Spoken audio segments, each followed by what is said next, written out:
Seja bem-vindo ao dia 134 da nossa jornada de leitura bíblica Mostra-nos o Pai. Para hoje, 1 Coríntios, capítulo 14, e também o Salmo 68, de 1 a 19.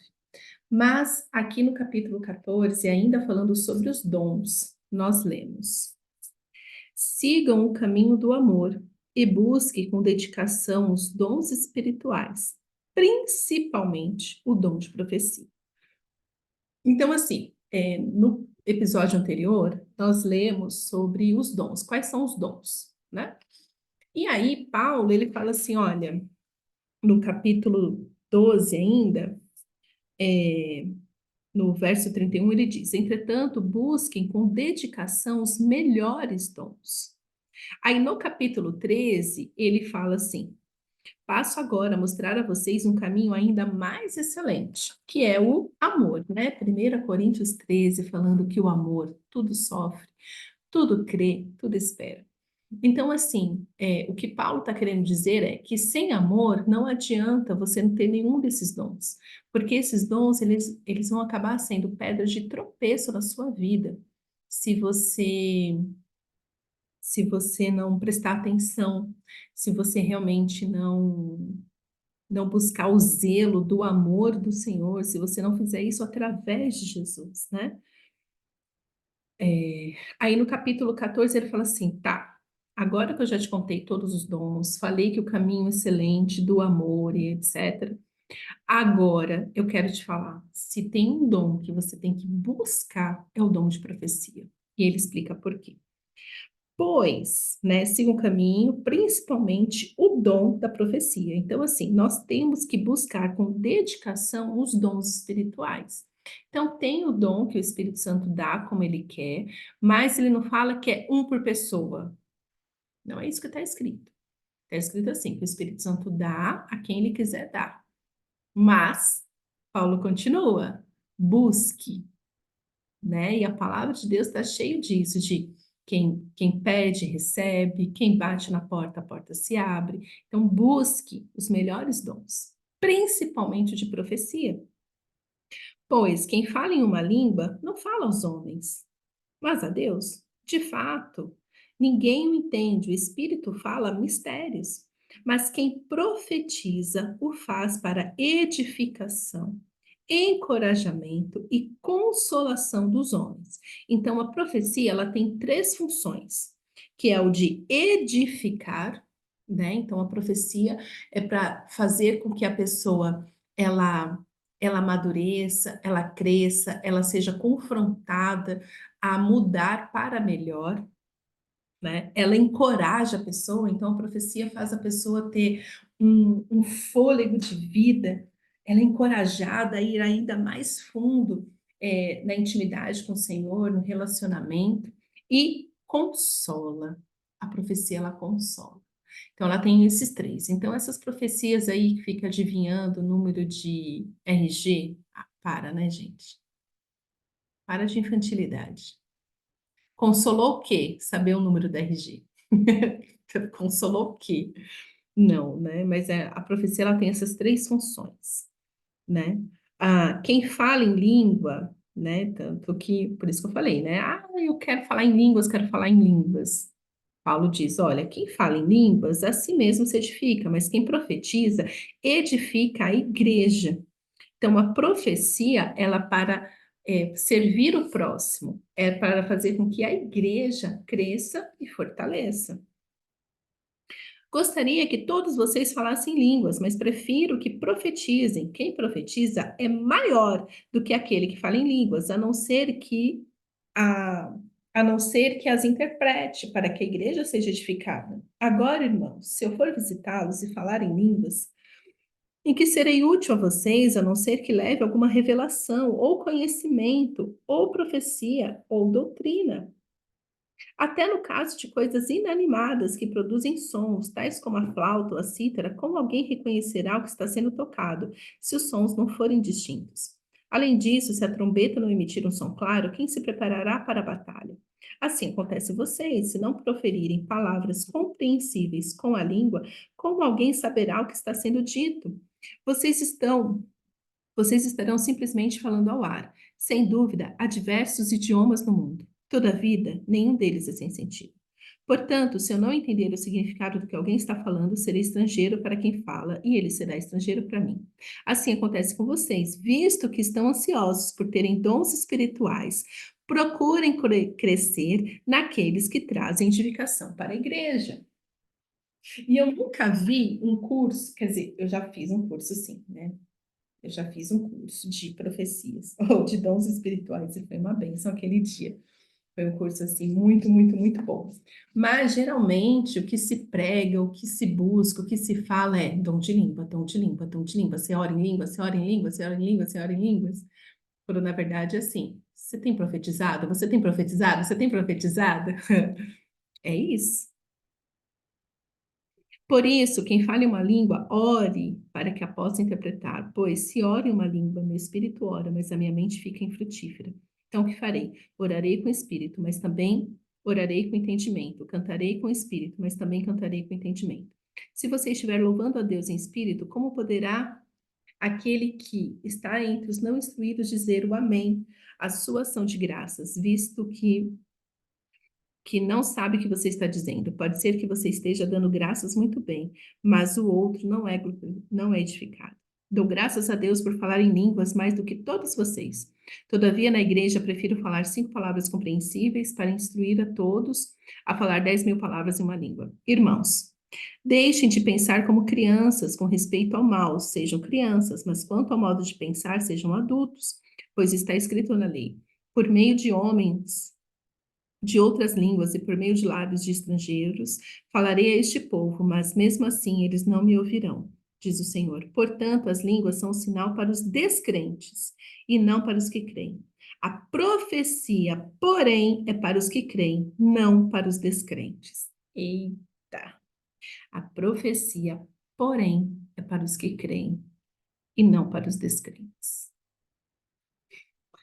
As línguas são um sinal para os descrentes e não para os que creem. Então, o, é um sinal que, assim, o que que esse povo está falando? Por que que ele fala diferente? Agora, a profecia é para a igreja, é para crente, é para quem crê. Por isso que a profecia tem a função de edificar, de encorajar e de consolar, porque a prática da profecia faz com que a igreja cresça e se fortaleça no Senhor. Então, você edifica o quê? No Senhor. Você encoraja a pessoa a continuar buscando o Senhor. Você consola a pessoa com a palavra de Deus, com o discernimento que vem do Senhor. Né? Eu tenho uma amiga muito querida, algumas amigas muito queridas, que elas sempre me trazem, elas são profetas na minha vida, né? Sempre trazendo uma palavra de Deus para me edificar, para me encorajar, para me consolar. E assim, se tem uma coisa, e por que que é para crente? Eu falo isso com muita tranquilidade, com muita convicção, de que quando você recebe uma profecia, geralmente ela é uma confirmação de algo que o Senhor já está trabalhando no seu coração, algo que o Senhor já está te sinalizando.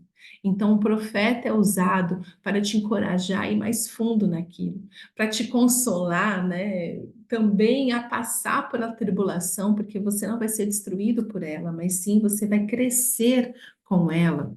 E também você é edificado, né? O Senhor vai trabalhando na sua vida, vai fazendo coisas novas. E aí você vai crescendo, vai sendo edificado, assim, não, eu estou no caminho certo, né? O Senhor tem falado comigo e confirmou através do irmão. Então, a profecia, ela não vem isolada, por isso que é para crentes, é para a igreja. Porque muitas vezes você quer dar profecia para um não crente, mas ele não vai entender, ele não vai receber, por quê? Porque ele nem tem o Espírito Santo, ele nem sabe quem é este Deus, ele ainda é muito bebezinho, nem nasceu de novo ainda, né? Nem bebezinho não é, nem nasceu de novo ainda. E aqui no verso 23 ele diz: Assim, se toda a igreja se reunir em falar em línguas e alguns não instruídos ou descrentes entrarem, não dirão que vocês estão loucos? Mas se entrar algum descrente ou não instruído, quando todos estiverem profetizando, Ele por todos será convencido de que é pecador e por todos será julgado. E os segredos do seu coração serão expostos. Assim ele se prostrará, rosto em terra, e adorará a Deus, exclamando: Deus realmente está entre vocês. Logo, se você leva um não crente numa reunião de crentes, e ele começa ali a testemunhar o encorajamento, a consolação, a edificação, a sabedoria. E ele começa a ser confrontado por aquele ambiente, porque ele vai começar a falar: Uau, eu também quero isso. Também quero ser encorajado, quero ser consolado, eu quero ser edificado, eu quero essa luz que vocês carregam. É para isso. Aí ele vai lá ser confrontado, aí sim, né? Os que estão ali vão se voltar para ele, ele vai ser confrontado no pecado dele e ele vai ser, né, impelido a falar: Deus está no meio de vocês. Jesus está aqui. Então, meus queridos, que possamos seguir a instrução de Paulo e buscar o dom da profecia com temor do Senhor. Então, hoje, a profecia você pode começar a praticar hoje, né? Porque eu tenho certeza que você está lendo a sua Bíblia. Eu acho que depois de tanto falar aqui na sua cabeça, você deve estar lendo a sua Bíblia. Então, busque uma palavra, uma profecia para você consolar os seus irmãos, encorajar os seus irmãos, porque, na verdade, às vezes o que acontece é um encontro de tristeza. Ai, a vida está difícil. Ai, tá mesmo. Ai, só ladeira baixa, né? Jesus não volta logo para tirar a gente desse sofrimento. Para de ser egoísta. É tempo também, sabe? Os tempos são maus. Só que também é tempo de você encorajar, edificar. Isso não mudou. Lembrando que Paulo escreveu as suas cartas preso. Quem é ele para falar de consolo, de encorajamento, de edificação? Mas o nosso chamado é para levar esperança para aqueles que estão desolados, levar uma palavra de consolo para aqueles que estão abatidos, a partir dos crentes. Somos motivados a só olhar para fora da igreja. Ah, não, tem muito perdido. Ai, deixa esse daí que já conhece e vai buscar o perdido, a ovelha perdida, a ovelha perdida. Só que a ovelha perdida é aquela ovelha que uma vez já fez parte do rebanho. Ou seja, você tem que buscar sim aqueles que um dia já confessaram o nome do Senhor, mas que está perdido, se perdeu aí no mundo, né? E não, esse daí deixa para lá que ele é crente já. Vamos focar nos outros. E Paulo fala: não, é para a igreja. A profecia é para a igreja, para a edificação da igreja. Porque nós somos tentados, pelo menos eu conheço muitos, assim, vamos buscar aquele que ainda não conhece Jesus, aquele que ainda não conhece Jesus. Mas nós temos cuidados dos nossos irmãos que chamam o nosso Deus de Pai, assim como nós chamamos. É para eles primeiro, começa pela igreja. Tanto que ele fala assim: olha, quando vocês estiverem reunidos, aí sim chegar um não descrente, ele vai ver essa movimentação e ele vai ser impelido a amar o Senhor, a se render ao Pai, a se render a Jesus, reconhecer Jesus como Salvador. Então, nós temos que ter isso em mente. A palavra de Deus é para todos, mas a começar para os que são de casa, para os que são da igreja, para os que são da família. E depois, consequentemente, vai alcançando outros e outros e outros. Amém? Então, eu quero encerrar aqui falando isso.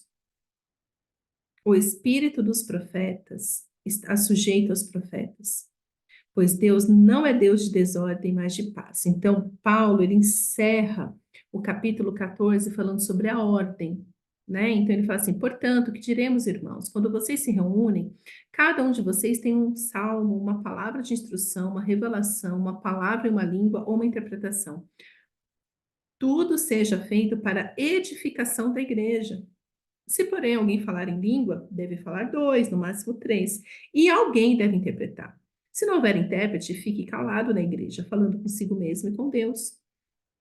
Tratando-se de profetas, falem 2 ou 3, e os outros julguem cuidadosamente o que foi dito. Ou seja, a profecia, ela deve ser julgada. Então, quando você receber uma profecia, você deve julgar essa profecia, ok? Você deve julgar. Por isso que você tem que estar cheio da palavra de Deus e consciente do que Deus está fazendo na sua vida. Para você. Tem muita gente, eu recebi uma palavra de profecia. Aí, o que que você fez com ela? Né? Uma vez uma menina falou assim para mim: eu recebi uma profecia, uma palavra de profecia de que eu ia casar e não sei o que seria uma bênção. Só que ela estava envolvida num relacionamento todo torto. Falei, amada, se você recebeu essa palavra de profecia, por que que você está neste relacionamento todo torto? É porque eu sou carente, né? Falei, não entendeu nada. Quem deu essa profecia para ela? Pode ir lá retirar. A profecia ela tem que ser julgada no relacionamento que você tem com o Senhor. Por isso você tem que estar atento ao que o Senhor está fazendo na sua vida. Eu já recebi algumas palavras de profecias, eu guardo. Por quê? Se é de Deus, ele se cumpre, porque a profecia também é um vislumbre do futuro. Mas a profecia também, ela vem assim, para a gente ficar atento ao que o Senhor está fazendo nas nossas vidas. Então, ela precisa ser julgada. Pois, se vier uma revelação a alguém que está sentado, cale-se o primeiro, pois vocês todos podem profetizar, cada um por sua vez, de forma que todos sejam instruídos e encorajados. Então, ok, quer profetizar, profetize. Profetiza. Verso 32. O espírito dos profetas está sujeito aos profetas. Então, por que que você julga a profecia? Para saber se o que a pessoa está te falando realmente é uma palavra dada pelo Senhor para a sua vida, ou se a pessoa está falando da cabeça dela. Então, assim, eu já recebi palavras de profecias muito, muito específicas, que era assim, a pessoa fala assim, olha, o Senhor mandou te falar isso. Às vezes foi uma palavra, foi uma frase. E o que eu fui mais edificada foi que essa palavra ou essa frase, eu fui conversando com o Senhor sobre aquilo. Agora, teve profecias que eu recebi que veio junto com explicação, com conselho, com isso, com aquilo, que eu deletei metade do que a pessoa falou. Porque a profecia, ok, mas tudo que ele me entregou junto com a profecia já era do coração dele, já era da cabeça dele. Então, assim, nós temos que ficar atentos com isso. Que o espírito dos profetas está sujeito aos profetas. Fica com esse mistério. Pois Deus não é Deus de desordem, mas de paz. Ou seja, ele está falando assim: olha, se você tem que profetizar, saiba também a hora que você tem que profetizar. O espírito dos profetas está sujeito aos profetas, ou seja, tem o discernimento de que hora falar, de que hora calar, como abordar a pessoa, se é o momento mesmo de você falar ou se você tem que esperar mais um pouco. Ou seja, não é algo incontrolável, que você fecha os olhos e sai calando. Não. Você pode controlar isso no temor do Senhor, na sabedoria que o Senhor te dá. Né? Então, cuidado. Assim, eu falo tudo, né? Eu sei o quê. Não. O espírito dos profetas está sujeito ao profeta, tanto nessa questão de a pessoa querer explicar muito, também quanto nessa questão de você pode controlar isso. Você tem que fazer as coisas com ordem, né? Deus é um Deus de ordem, é um Deus de paz. Amém? Pai, obrigada pela tua palavra que sempre nos ensina. Nos ajuda, Senhor, a buscarmos, a exercer esse dom de profecia no temor do Senhor, que possamos, ó Pai, discernir tudo isso que lemos aqui e viver, ó Pai, segundo a tua vontade, a tua palavra, e que possamos sempre encorajar uns aos outros, ó Pai, como o Senhor tem nos instruído a fazer através da tua palavra. Nos abençoa, Senhor, com mais do teu espírito, com mais da tua sabedoria, para que possamos crescer como igreja e que possamos ajudar uns aos outros, ó Pai, como o Senhor nos fez para ser. É isso que eu te peço, Pai, em nome de Jesus. Amém.